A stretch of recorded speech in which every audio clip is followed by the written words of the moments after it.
આજે આપણે પંકજની વાત કરીએ. પંકજને એના ફાધરે મેડિકલ ખોલાવી આપ્યું હતું અને પંકજ મેડિકલ પર ખૂબ જ સારું ચલાવતો હતો, પણ એના બે માઇનસ પોઈન્ટ હતા. એક કે એ ભગવાનને માનતો ન હતો, નાસ્તિક હતો, અને બીજું કે એને પાના રમવાનો બહુ શોખ હતો, તાશ રમવાનો બહુ શોખ હતો અને તાશ રમવા માટે ગમે ત્યાં પણ બેસી જતો હતો. એક દિવસ મેડિકલમાં ઘરાકી ઓછી હતી અને વરસાદ પણ ખૂબ જ પડતો હતો અને તે સમયે એને એવો વિચાર આવ્યો કે આજે મારા મિત્રોને હું મેડિકલ પર બોલાવું અને અહીંયા આપણે તાશ રમીએ, પાના રમીએ. તેથી એના બધા મિત્રોને એ બોલાવ્યા અને એ લોકો મેડિકલમાં પાના રમવા બેસી ગયા.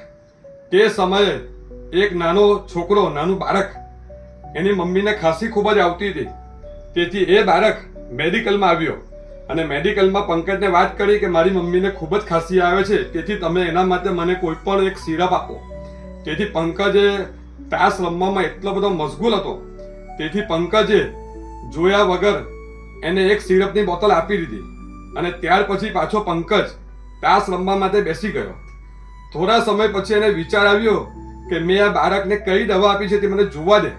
અને ત્યારે જોયું, તેને ખબર પડી કે સિરપની બાજુમાં એક ઉંદર મારવાની એક દવા, એક લિક્વિડ પડેલું હતું અને એ સિરપ સમજીને, ખાંસીની સિરપ સમજીને એ બાળકને આપી દીધું.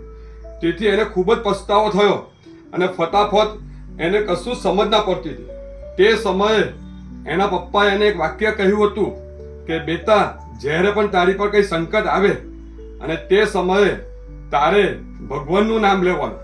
અને તે સમયે એને એવો વિચાર આવ્યો કે મારા પપ્પાએ જે કહ્યું છે તેથી હું ભગવાનનું નામ લેવું. અને ત્યાં કૃષ્ણ ભગવાનની એક મેડિકલમાં એક મૂર્તિ હતી, ભગવાનની એક મૂર્તિ હતી.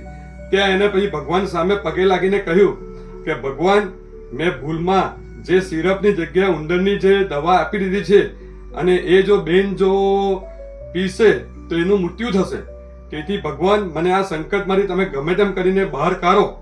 અને તે જ સમયે તે બાળક રડતું રડતું પાછું મેડિકલમાં આવે છે અને પંકજને કહે છે કે તમે મને જે દવા આપી હતી, સિરપ આપી હતી, તે મારાથી હાથમાંથી છટકી ગઈ અને એ બોટલ ફૂટી ગઈ છે. તેથી તમે મને, અને મારી પાસે પૈસા પણ નથી, તો તમે મને બીજી દવા આપો. ત્યારે પંકજ ભગવાનનો આભાર માને છે અને એને ખાંસીની સિરપ પાછી આપે છે. તેથી પંકજ ભગવાનને કહે છે કે અત્યાર સુધી હું નાસ્તિક હતો, પણ તમે મને જે પરચો બતાવ્યો તેથી ભગવાન તમારો ખૂબ ખૂબ આભાર. અને મોરલ ઓફ ધ સ્ટોરી, તમને ગમે તેવી મુશ્કેલી આવે, આપણને બધાને મુશ્કેલીઓ બધાને આવે છે, જેનો પૃથ્વી પર જન્મ થયો છે તેને સુખ પણ આવે અને દુઃખ પણ આવે, પણ ગમે ત્યારે તેવી મુશ્કેલી આવે અને જો તમે સાક્ષાત હૃદયથી ભગવાનની જો પૂજા કરો અને ભગવાન પાસે તમે એના માટે માંગો તો એ મનોકામના તમારી પૂરી થાય જ છે. તેથી બધાએ જ ભગવાન પર અતૂટ શ્રદ્ધા રાખવાની. રાધે રાધે.